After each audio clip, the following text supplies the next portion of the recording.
Hey, this is Dylan with eartrainingforguitar.com, and in this video I'm going to go through how you can transcribe songs by ear. Now, I know that this is a skill that a lot of guitar players want, and if you have it, it is so much easier to learn songs, to play. Everything gets so much more fun and quick when you're playing the guitar. So I'm going to go through my process of learning songs by ear and how you can do this. So make sure to stay through the whole video so that you can see all of the steps. Now, the first thing that you want to do when you're trying to figure out what chords a song is playing is listen to the bass guitar. Because what the bass guitar is usually doing is playing just the roots of the chord, which makes it a lot easier for us to identify what roots or what chords are being played. So for instance, if the chord progression is A minor, G, F,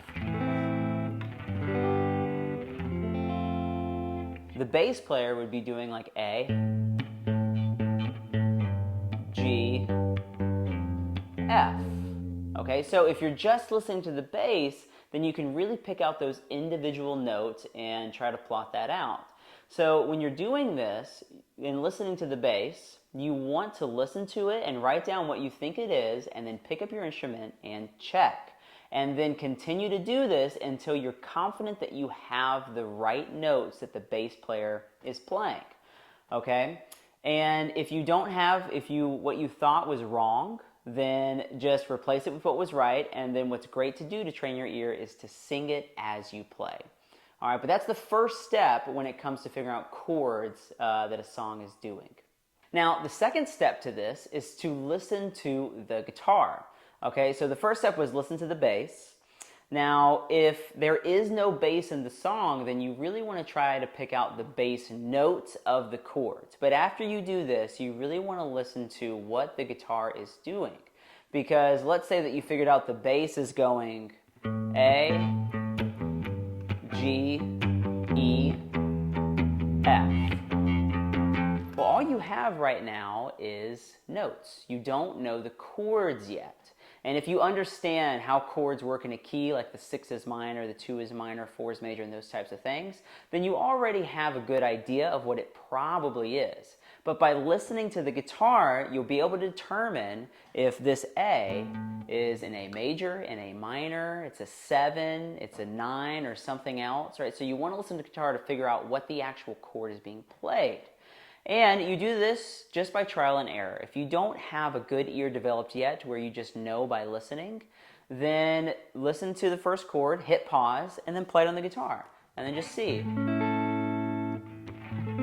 Okay, it's minor, right? Now, it's not always just major or minor.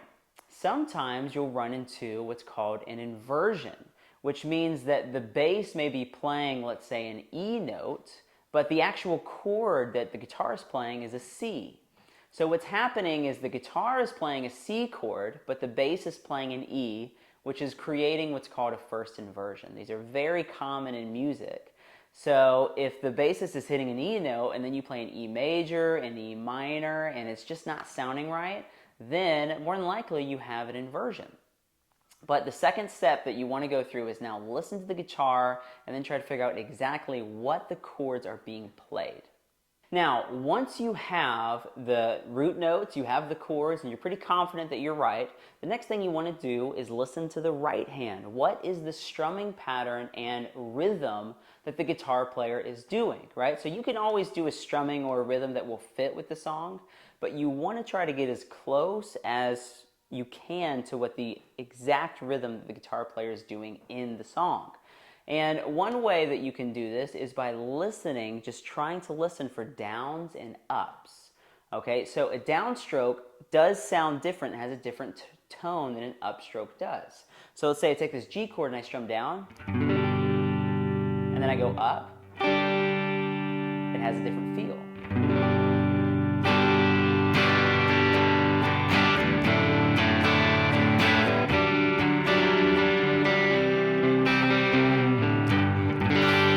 So listening for those downs and ups is really key. Another way that you could do this is on a piece of paper, you could write out 1 and 2 and 3 and 4 and at the top. And this is just outlining the beats. And And then as you listen to the song, try to write in where you think the guitar player is hitting on the 1, the end of 2, wherever you think it might be. You want to try to plot on a piece of paper what that rhythm is actually doing. Okay, now if you find this too hard, then you can just try to listen and get it down. But this is a great thing to practice when trying to train your ear to hear rhythms.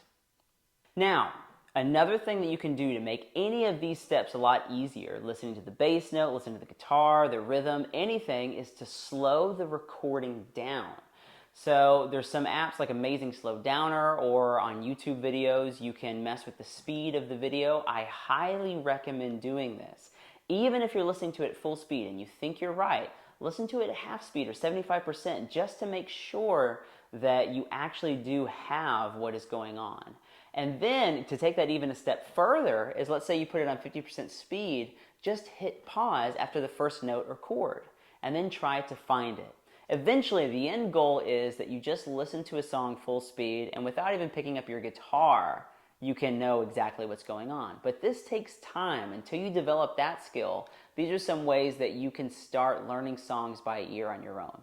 Now, if you enjoyed this video, please like it, subscribe to the channel where I'm posting videos all the time about how to train your ear and become the guitar player that you want to be, and I'll see you guys next time.